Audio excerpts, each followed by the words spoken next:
Alors, donc aujourd'hui, on est dans mon studio de design graphique basé à Paris. Le studio s'appelle Large Projects. C'est un studio que j'ai fondé avec Emmanuel Bess il y a à peu près 4 ans. On travaille dans les champs de l'éditorial, donc dans la presse, aussi dans le livre, et on fait de l'identité visuelle et on dessine aussi nos propres caractères typographiques.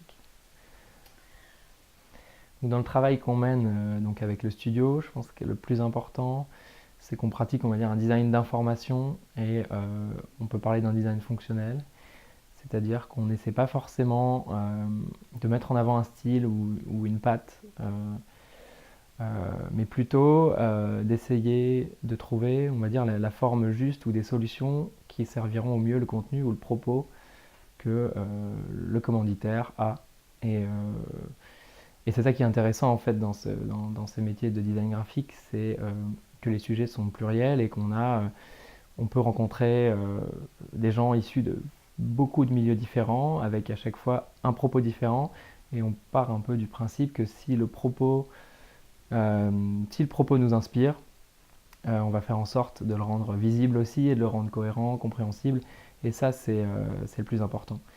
Après au niveau formel, ce qui est un peu ce qui se combine avec le propos, c'est-à-dire qu'on travaille vraiment la forme typographique, donc les lettres, parce que c'est vraiment le miroir du propos, c'est tout de suite là où c'est le premier vecteur.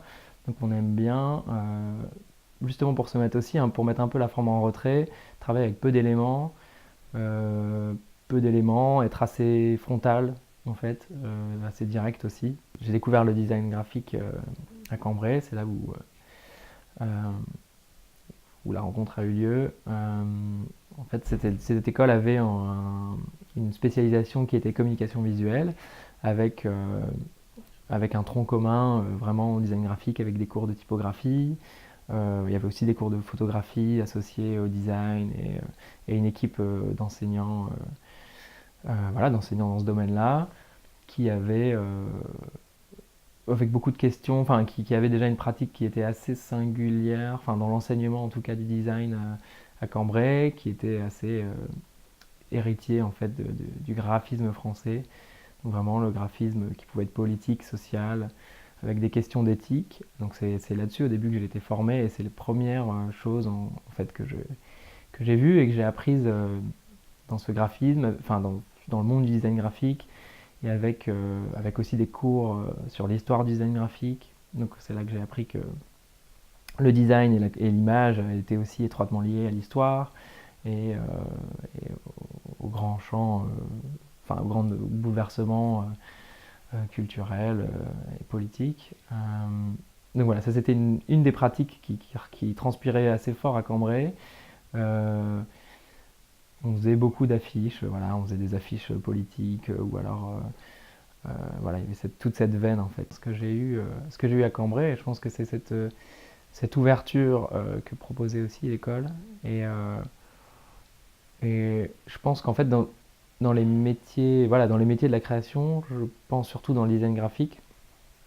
Nous, par exemple, on n'essaie pas forcément d'avoir un style, même si, de fait, avec les outils et cette économie de moyens, peut-être que ça devient identitaire, mais je pense que c'est trop peu pour être vraiment identitaire, mais c'est surtout d'essayer de se renouveler et d'essayer, enfin, et de se mettre aussi en danger à travers les projets.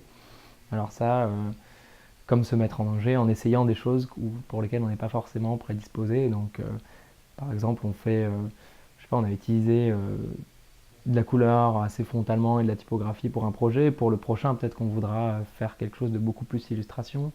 Euh, L'idée pour Trax, c'est de la presse, donc c'était de créer des principes et de mettre en place des principes de grille et de mise en page qui soient facilement modulables et voilà, facile à appliquer dans des temps assez courts, euh, ce qui correspond aux temporalités de la presse. Et donc en fait la grille, on a mis en place une grille qui est tout le temps des multiples de 2 en fait, et donc qui se divise soit des quarts de page, soit des moitiés de page, et pour construire en fait tout le magazine. Et de la sorte, ça permettait de faire du visuel et de l'image assez rapidement. Et voilà, de créer en gros voilà, le cadre est très simple. De la même manière que, bon, ça c'est un peu, c'est peut-être un peu geek typographique, mais c'est-à-dire que rien n'est aligné. De manière générale, on a tendance à beaucoup aligner les textes entre eux. Là, c'est vraiment les modules qui sont pensés et qui sont libres à l'intérieur des pages, à l'intérieur de leur zone définie. C'est de savoir se mettre aussi en retrait et comprendre un propos et le mettre en valeur avec les outils qu'on a.